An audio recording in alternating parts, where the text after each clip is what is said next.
नाज़रीन अस्सलाम वालेकुम वरहमतुल्लाहि वबरकातहू। आज हम लाड़काना से तकरीबन 28 किलोमीटर के फ़ासले पर एक गांव है, कच्चे का इलाका है ये, वहाँ आए हैं। और ये हज़रत शहीद तुर्क बादशाह हैं जिनको शहीद कर दिया गया था। वो यहाँ आरामी हैं, उनकी मरकज़ शरीफ पर आए हैं। ये सामने जो आपको गुंबद नज़र आ रहा है और ये इमारत नज़र आ रही है, ये उन्हीं का घर है और वो यहीं अपने घर में अपने आरामी हैं। तो आइए आपको इस इलाके की सैर कराते हैं और इस दरगाह शरीफ की भी ज़ियारत कराते हैं। आए।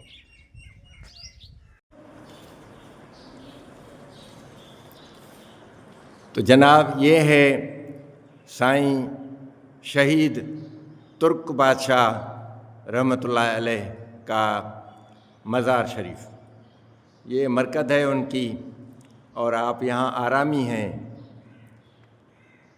आप मुलाहिज़ा फरमाएं, बहुत पहुँची हुई दरगाह है और बहुत मशहूर है और यहाँ लोगों का आना जाना रहता है।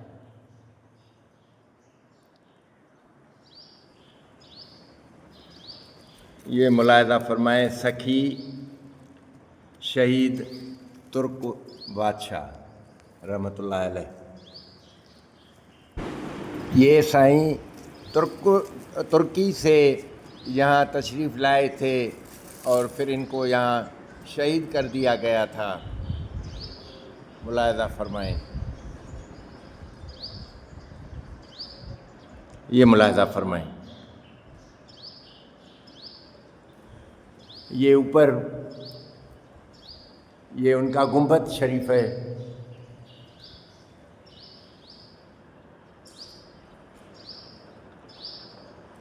यहाँ भी हस्बे रवायत ये पंखे जो हैं वो सोलर सिस्टम पर ही चलते हैं, वरना यहाँ तो बिजली का तस्वुर ही अबस है।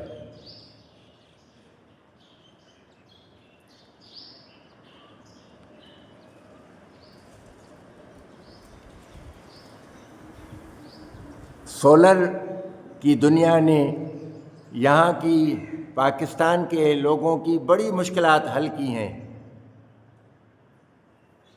वरना यहाँ कभी भी बिजली नहीं आती। हालांकि शहर में भी जो बिजली है उस पर भी लोगों को बहुत तंग किया जाता है और हर चौथे पाँचवें माह वहाँ डिडक्शन बिल लगाए जाते हैं, 50-50 हज़ार के, 60-60 हज़ार के, 70-70 हज़ार के। लोगों को परेशान किया जाता है। तो ऐसे में ये जो सोलर सिस्टम है उसने लोगों की बहुत मदद की है।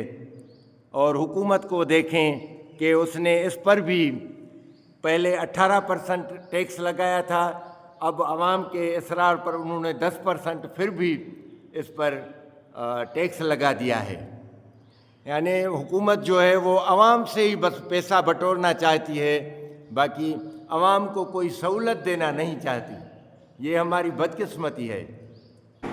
हुक्मरान अपनी अयाशियाँ ख़त्म करने के लिए बिल्कुल तैयार नहीं। मुलाहिज़ा फरमाएं, बस वो सिर्फ आवाम को लूटना चाहते हैं। शहीद तुर्क बादशाह रहमतुल्लाह अलैह। इस वक्त पूरा सिंध तप रहा है माहौलियाती ख़राबी की वजह से। पूरा सिंध जहन्नम बना हुआ है। इतनी तेज़ सख्त गर्मी है कि आदमी बाहर निकल नहीं सकता, लेकिन हुकूमत इसके लिए भी कुछ करने के लिए तैयार नहीं है। अंग्रेज़ों के दौर से पहले जब सिंधु दरिया को पुल वगैरह नहीं बनाए गए थे और बंद नहीं लगाए गए थे, तो सिंधु दरिया इस इलाके से बहता था और बहुत ज़्यादा बहता था। लेकिन बदकिस्मती से फिर जब अंग्रेज़ आए, उन्होंने बंद बांधे और पुलें बनाई, तो फिर उससे सिंधु दरिया का औज आहिस्ता आहिस्ता ख़त्म होता गया। अभी यहाँ से काफ़ी दूर से बहता है और थोड़े मिक़दार में बहता है। अल्लाह करे ہمیں پھر سندھو دریا کا پانی اسی مقدار میں میسر ہو جیسے پہلے ہوتا تھا۔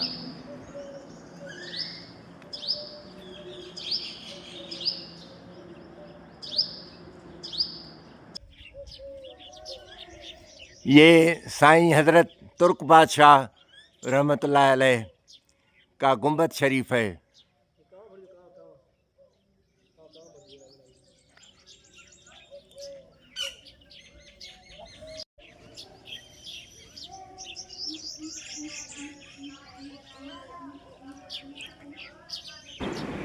یہاں پورے علاقے میں سینکڑوں درخت لگے ہوئے ہیں جس کی ٹہنی بھی کوئی کاٹ نہیں سکتا، سخت بندش ہے۔ تو یہاں درخت بہت زیادہ ہے اس علاقے میں، پورے علاقے میں بڑی کوشش ہے۔